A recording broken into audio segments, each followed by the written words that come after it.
Inilah hal-hal yang paling disukai oleh umat Islam Indonesia saat ini.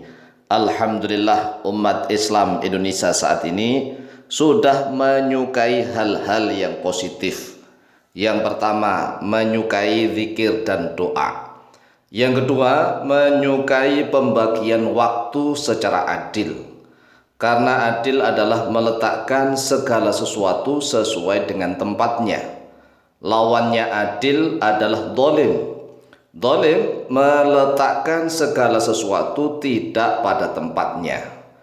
Oleh sebab itulah, mari kita syukuri bersama bahwa orang-orang Islam Indonesia sudah mulai mencintai hal-hal yang positif, terutama tentang zikir dan doa dan keadilan kepada dirinya sendiri.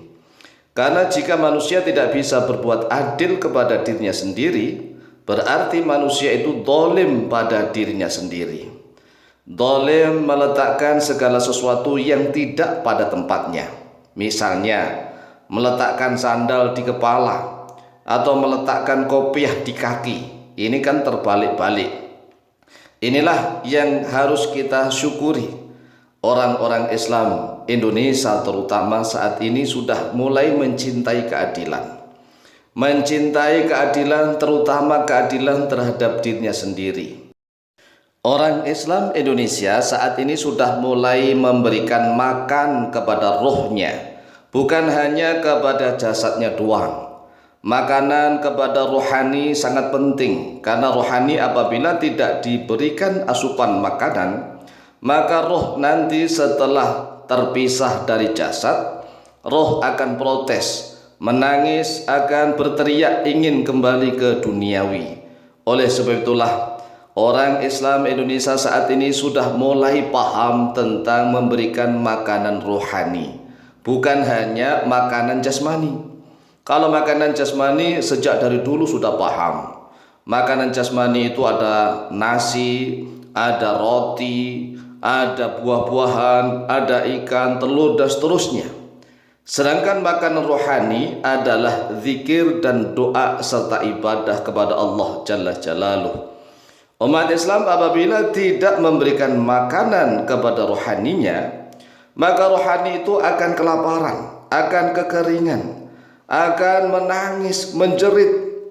Tetapi yang namanya jeritan rohani tidak akan bisa didengar oleh jasmani kita. Kita patut bersyukur umat Islam Indonesia saat ini sudah mulai rajin mengkaji ilmu-ilmu Islam. Setiap saat dia rajin mendidik dirinya sendiri untuk mendatangi guru-guru, mengkaji Al-Quran dan hadis. Setiap hari dia tidak berbuat dolim kepada dirinya sendiri.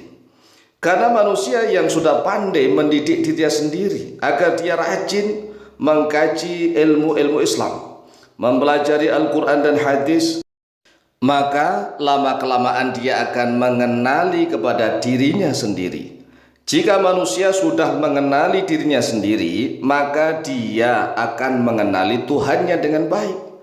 Tetapi jika manusia belum mengenali dirinya sendiri, maka mustahil dia mampu mengenali Tuhannya dengan baik. Qala Allah Azza wa Jalla, a'udzu billahi minasyaitonir rajim, bismillahirrahmanirrahim. Inna iddatasy syuhuri 'indallahi 12 syahran fi kitabillahi yawma khalaqas samawati wal ard minha arba'atun hurum. Sesungguhnya bilangan bulan di dalam satu tahun menurut Allah Azza wa Jalla sebanyak 12 bulan. 12 bulan ini kita sudah melewati setiap saat. Alhamdulillah saat ini kita sudah masuk ke dalam bulan Sya'ban. Sebentar lagi kita akan masuk ke dalam bulan Ramadan. Dan alhamdulillah umat Islam Indonesia sudah menggunakan waktunya dengan baik. Setiap hari dia adil kepada dirinya sendiri. Dia bekerja mencari nafkah untuk dirinya sendiri, untuk istri, anak, dan keluarganya.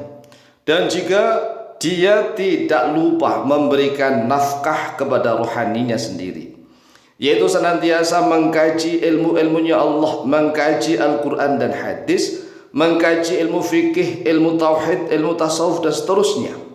Inilah harus kita syukuri. Karena jika umat Islam hanya mencari makan untuk jasmaninya saja, maka tatkala roh itu sudah lepas dari jasmaninya, roh sudah lepas dari jasadnya, maka roh akan menangis, roh akan teriak-teriak karena tidak pernah diberi makan sama sekali. Ini patut kita syukuri karena umat Islam Indonesia sudah mulai paham tentang perbuatan adil kepada dirinya sendiri. Jangan sampai kita zalim kepada dirinya sendiri. Karena kita memiliki mata, harus kita gunakan untuk mengkaji ayat-ayat Allah. Kita memiliki telinga, kita harus gunakan untuk mendengarkan kalam-kalam Allah. Kita memiliki hati dan pikiran, harus kita gunakan untuk merenungkan ayat-ayat Allah. Dzalika dinul qayyim. Itulah agama yang lurus. Fala tadzlimu fihinna anfusakum. Maka jangan sekali-sekali mendolimi oleh kalian di dalam bulan-bulan itu anfusakum, kepada diri kalian sendiri. Jika manusia masih berbuat dolim, aniaya kepada dirinya sendiri, maka dia tidak akan bisa berbuat adil kepada orang lain. Jadi jangan menuntut keadilan kepada orang lain jika manusianya masih belum bisa berbuat adil kepada dirinya sendiri. Oleh sebab itulah, mari lanjutkan kita senantiasa berbuat adil kepada diri kita sendiri. Raga kita beri asupan makanan sesuai dengan makanan ragawi. Kemudian sukma kita beri makanan sesuai dengan makanan sukmawi. Dan nyawa kita beri makanan sesuai dengan makanannya rohani. Inilah keadilan. Jika kita hanya memikirkan makanan jasmani saja, kita tidak pernah memberikan makanan sukmawi dan juga makanan rohani, maka manusia itu zalim. Zalim meletakkan sesuatu tidak pada tempatnya. Lawannya zalim adalah adil. Lawannya adil adalah zalim. Jika manusia mampu meletakkan segala sesuatu sesuai dengan tempatnya, maka manusia itulah adil. Namun jika manusia belum mampu meletakkan segala sesuatu pada tempatnya, maka dia adalah zalim. Oleh sebab itu sekali lagi mari kita bersyukur kepada Allah Jalla Jalaluh. Setiap hari kita diberikan waktu oleh Allah 24 jam, sama dimanapun manusia hidup, selalu dikasih waktu oleh Allah sehari semalam 24 jam. Alhamdulillah umat Islam Indonesia sudah mampu membagi waktunya dengan baik. 24 jam sehari semalam dibagi 3. 8 jam digunakan untuk kerja, 8 jam bekerja. Ini sudah umum di Indonesia. Kemudian yang 8 jam lagi digunakan untuk beristirahat tidur. 8 ditambah 8 sudah 16. Kemudian yang 8 jam lagi digunakan untuk beribadah kepada Allah. Alhamdulillah, umat Islam Indonesia sudah mampu membagi waktunya dengan baik setiap hari dan malam. 8 jam untuk kerja, 8 jam untuk istirahat, 8 jam untuk ibadah. Ibadahnya yang paling banyak digunakan untuk zikir dan berdoa, serta mengkaji ilmu-ilmu Islam, mengkaji Al-Quran dan hadis, mengkaji fikih, mengkaji ilmu alatnya, yaitu ilmu nahwu dan shorof. Ini adalah sungguh luar biasa. Jika umat Islam Indonesia sudah rata-rata mampu berbuat adil kepada dirinya sendiri, maka insya Allah bi'aunillah, biqudratillah, Indonesia akan segera menjadi baldatun thayyibatun wa rabbun ghafur, negara yang baik yang senantiasa diberikan ampunan oleh Allah Jalla Jalaluh. Demikian, mohon maaf, semoga bermanfaat. Wallahu ta'ala a'lamu bishawab.